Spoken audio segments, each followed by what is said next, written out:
Welcome back. The Herd is coming up next here on FS1.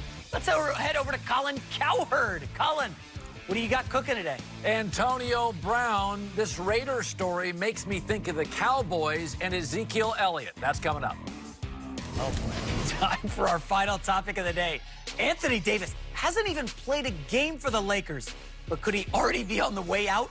The New York Post reports that his agent, Rich Paul, likes the idea of AD signing with the Knicks next summer if the Lakers implode. And last month, he said he'd consider playing for the Bulls.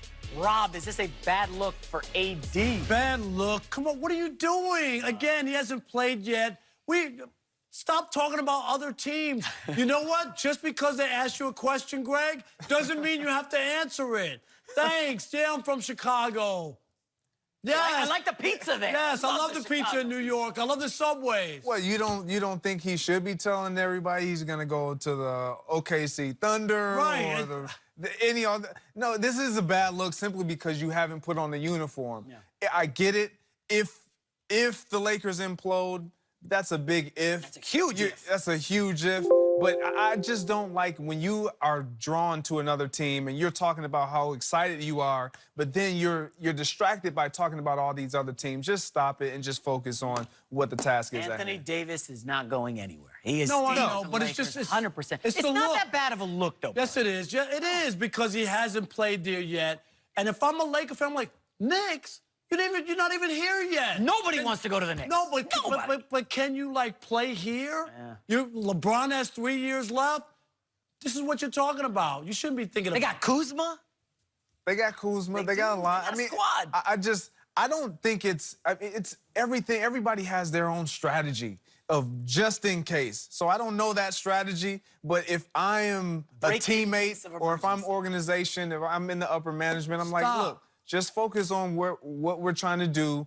You're just coming in, develop a rapport, talk Laker, talk purple and gold. That'll be it for us. We hopefully will be back tomorrow morning at 9:30 At least two of us. Coming up, Colin tells you why Zeke is just as bad as Antonio Brown. The Herd, that starts right now. Episode of Happy Days where Fonzie's in a leather jacket and he jumps over a shark. And what I mean by that is, every time he does something, though, no matter what, people go crazy about him. You know what I mean? Like a helmet is a personal thing. If you put on a helmet and how it feels to you, but people make it, oh, see, you shouldn't have got him. Look at this guy's complaining. It just seems like people forget about what a great football player he is. Well, again, hopefully this stuff is all behind us and he starts making plays for the Raiders. But keep in mind, I mean, the helmet is a serious issue. In the league, I mean, as you know, Greg, I mean, you get fined for having your socks too low. You're talking about a helmet now, which is a precious piece of equipment, which is collectively bargained and regulated, and all these rules are put together between the Players Association and the Management Council, and this is what you do and this is what you don't do. Okay, so, but he wants to do something different. So that'll get taken care of, I'm sure, one way or the other, because it's all in writing. That'll get resolved. But you also have the issue with the feet. And to me, that's an issue. And now add Hard Knocks to that and what they're trying to let in and let out. I've been there. I've done that. I know what that's like. So, you know, John has no other choice other than defend AB right now. And hopefully things get worked out. But the foot thing is different. You know, I mean, you know, NFL facilities have trainers and head trainers and rehab people, nutritionists and recovery people, and they are really good, for the most part, at what they do. Yet, for some reason, you're going to go across the pond to get some kind of magical fountain of life thing before you go to camp, and then you're going to fly back? But doesn't all that make it, Jeff, surprising that he would defend Antonio Brown? This is a veteran. Rob said 31 years old. Why would you defend him and not just say, hey, you know, we're going to keep it in the house? It's a new marriage. You're going to trash him. It's already off to an awful start. You can't trash him. You don't have to trash him, but Jeff, this is a guy. They just had 3 first-round picks, 3 guys coming out of college.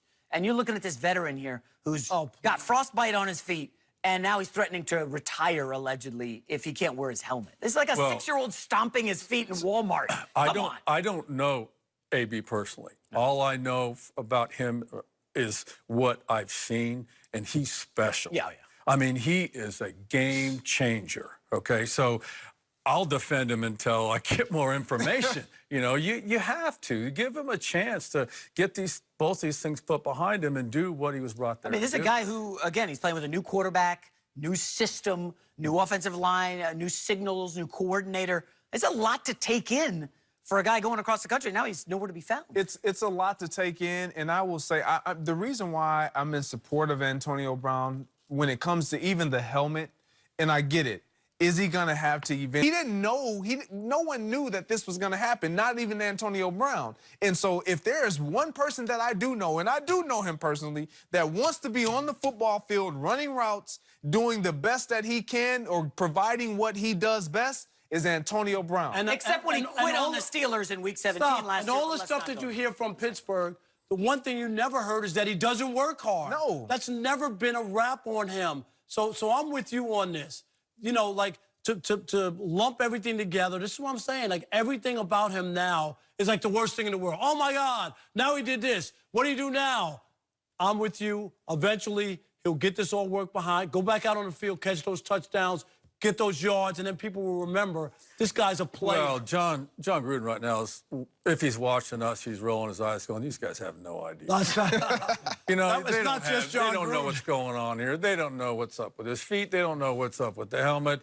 Let me tell you something. We'll prove him wrong. He's going to catch What a lot about of the passes. report, Jeff, from NFL Network's Mike Silver, who said that Antonio Brown was irking the staff in team meetings, liking photos on Instagram and checking his bank account? That came out. It was a report from a credible reporter. I mean, Antonio Brown, I know you guys want to defend him. He's a great talent. That's undeniable. He's a Hall of Famer.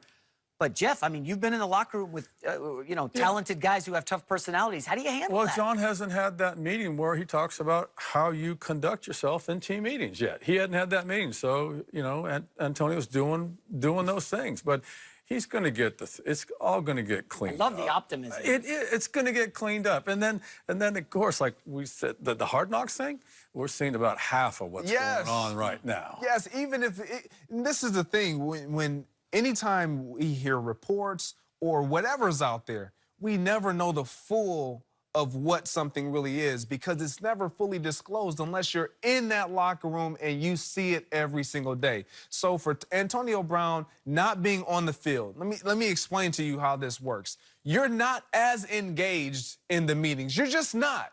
Because you're not going to be on the football field. Should you be? Yes. But are you? No, because you know, I'm going to the treatment room.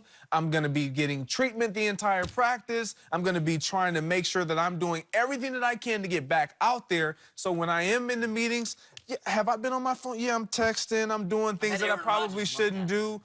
It didn't matter. Yeah. Most guys do it. Like, I'm just being honest. But it's typically when you are not engaged into performing like you would be on a day-to-day basis. Let me ask you, Jeff.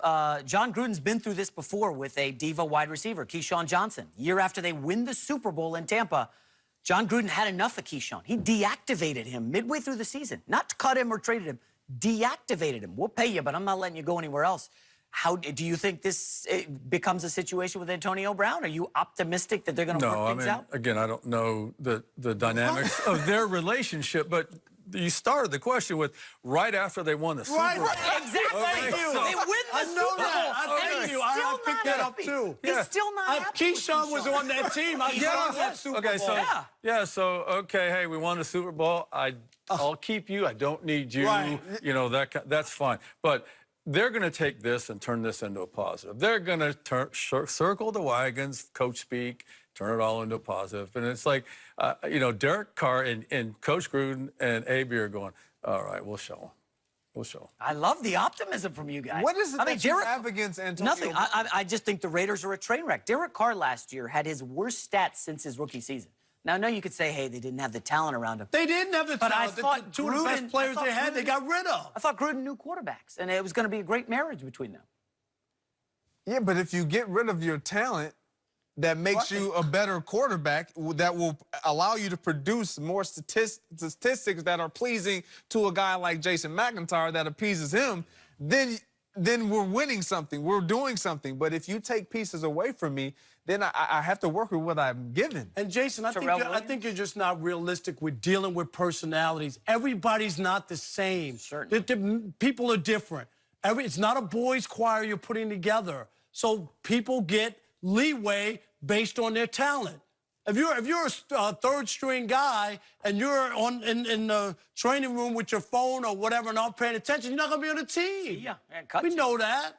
Like, I'm gonna tell you right now, as a player, as a guy who's played in this league and at a high level, I understand what it looks like for a head coach to operate differently with myself versus somebody who's not producing the way that I am. Now, what I could do is make the job easier for a Jeff Fisher if he's my head coach by just complying and doing everything that he's put out there. But every guy isn't like that.